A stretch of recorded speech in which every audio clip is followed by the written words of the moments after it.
A young man stands in his bedroom. It just so happens that today, the 13th of April, is this young man's birthday. Though it was 13 years ago he was given life, it's only today he'll be given a name. What will the name of this young man be? Enter name. Zeus smell poop lord? Try again, smartass. John Egbert. Examine room. Your name is John. As was previously mentioned, it is your birthday.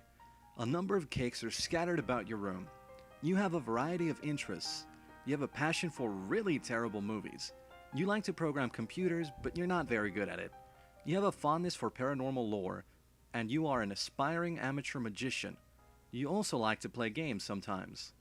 What will you do? John, quickly retrieve arms from drawer. Your arms are in your magic chest, poop lord. Remove the cake from magic chest. Out of sympathy for John's perceived lack of arms, you pick up the cake and put it for him on his bed.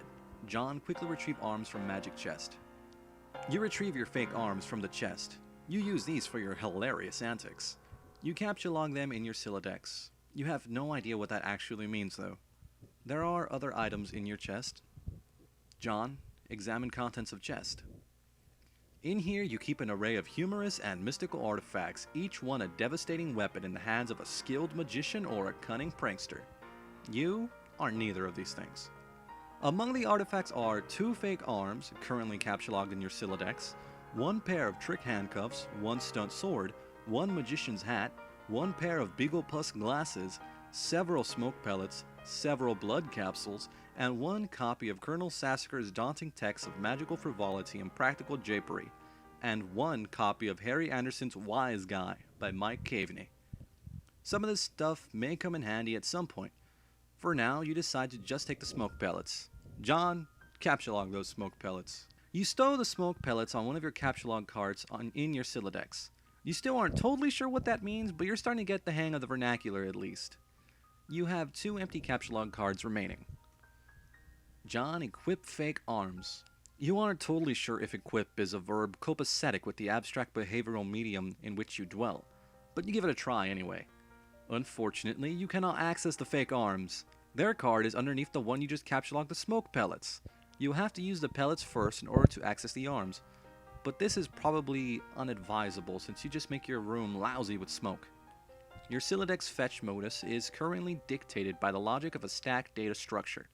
You were never all that great with data structures, and you find the concept puzzling and mildly irritating. But, with any hope, perhaps you advance new, more practical fetch modi for your Silodex, with a little more experience. John, examine Problem Sleuth poster. Is it even possible to get any more hard-boiled than that? You really doubt it. This poster was one of your wisest purchases. There's a nice spot on the wall next to it. You've been meaning to hang another poster there soon. John, read note on drawer. This note is rich with the aromas of fatherly aftershaves and colognes. Beside the note is a rolled up poster. John, take poster. Another birthday artifact. You wonder what is printed on the poster. You need some way to hang it on your wall. John, acquire hammer and nails. They will come in handy. You first place the hammer into your Silodex, but now all of your capsulog cards are full. You wonder what will happen if you try to take the nails. You guess it doesn't hurt to try. John, take nails. You capsulog 4 nails into the top card and push all the artifacts down a card. The fake arms are pushed entirely out of the deck. Oh well, they're probably completely useless anyway, but you probably don't want to do that again unless you want to drop smoke pellets and suffer the consequences. In any case, you now feel like you've gathered enough things to get down to business and do some really important stuff. The next thing you do will probably be exceptionally meaningful. John, squawk like an imbecile and shit on your desk. This is the dumbest idea you've had in weeks. Stupid, stupid, stupid. And yet, the polished surface of your desk, it beckons. John, combine the nails and hammer. You merge the top 2 cards. The hammer and nails are now capsulogged on the same card and can be used together. John, use hammer and nails on poster. You use the hammer and nails card in conjunction with the card beneath it. John, nail poster to wall. You use the hammer, nails, and poster on the blank space on the wall. It's glorious. Exactly what you wanted. The old man really came through this time. John, examine Con Air poster. Put the bunny back in the box. I said put the bunny back in the box. Why couldn't you put the bunny back in the box? John, examine Deep Impact poster. Morgan Freeman's genteel, homespun mannerisms were perfect qualities for a president resigning over a crisis. Oceans rise, cities fall, hope survives. Wow. Films about impending apocalypse fascinate you. Plus, a black president? Now you've seen everything. John, examine calendar. You've marked your birthday, the 13th of April. Another day you marked was supposed to be the arrival date for the highly touted Spur beta launch. It's been 3 days already. It's starting to become a more of a sore subject with you. John, eat cake. You are sick to death of cake. You've been eating it all day, and you have no intention of clogging your Silodex with it either. The cake stays put for now. You hear a notice from your computer. Someone's messaging you. John, examine incoming message. You pull up to the computer. This is where you spend most of your time. You decorated your desktop with some rather handsome wallpaper which you made yourself. You're really proud of it. Your desktop is also littered with various programming project files. You are so bad at programming, sometimes you wonder why you even bother with it. Your Pester Chum application is flashing. Someone's trying to get in touch with you. John, open Pester Chum. Only one of your chums is logged in. He sent you a message. John, open message.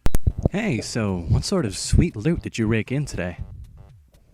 I got a little Monsters poster. It was so awesome. I'm gonna watch it again today. The apple juice scene was so funny. Oh hell, that is such a coincidence. I just found an unopened container of apple juice in my closet. It is like fucking Christmas up in here. Okay, that's fine. But I just have one question, and then a word of caution. Have you ever seen a movie called Little Monsters starring Howie Mandel and Fred Savage? But the seal on the bottle is unbroken. Are you suggesting someone put piss in my apple juice at the factory? All I'm saying is you don't think Monster Howie Mandel has the power to do something as simple as reseal a bottle? Try using your brain, numbnuts. Why the fuck did that fat kid or whoever drank it know what piss tasted like?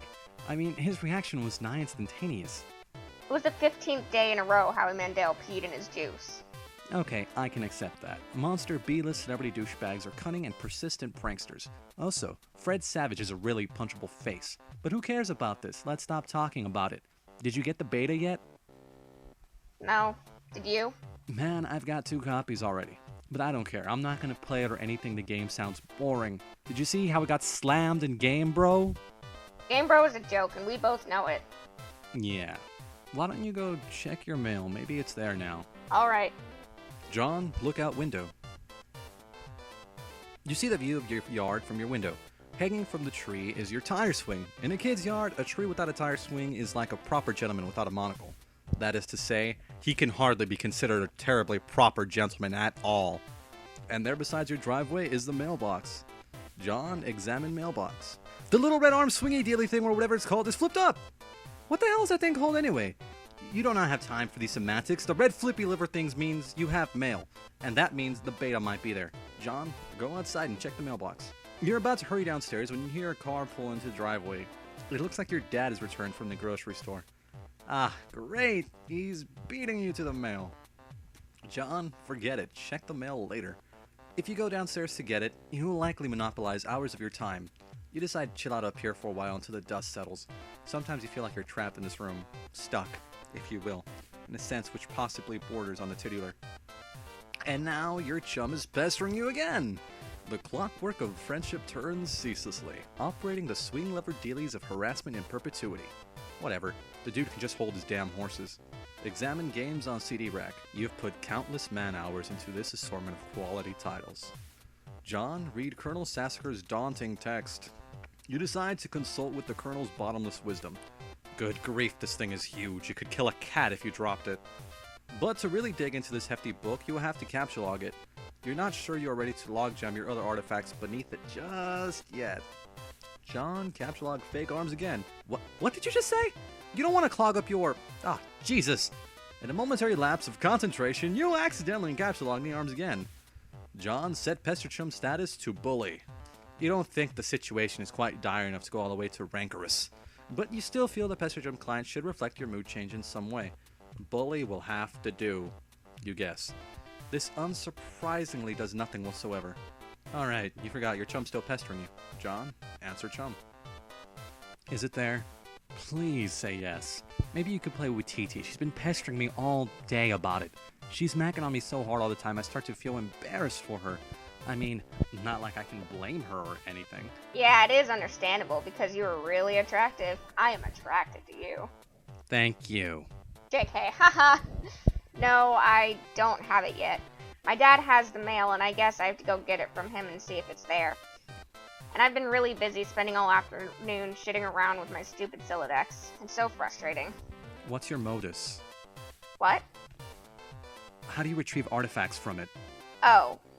Like, one at a time, I guess? And if I put too much in, something falls out. Stack?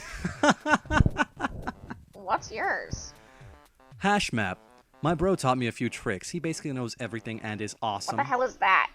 You should probably brush up on your data structures. I guess. Did you at least allocate your strife specibus? No. It could free up a card for you. Plus, let you attack stuff whenever things get too hot to handle. Which is never. What have you got? Well, I've got a hammer, but it's trapped under some arms. Wow, you really suck at this, don't you?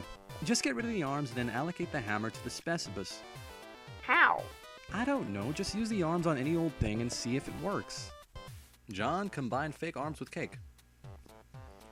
You stick the fake arms in the cake on your bed. This definitely makes the cake at least 300% more hilarious.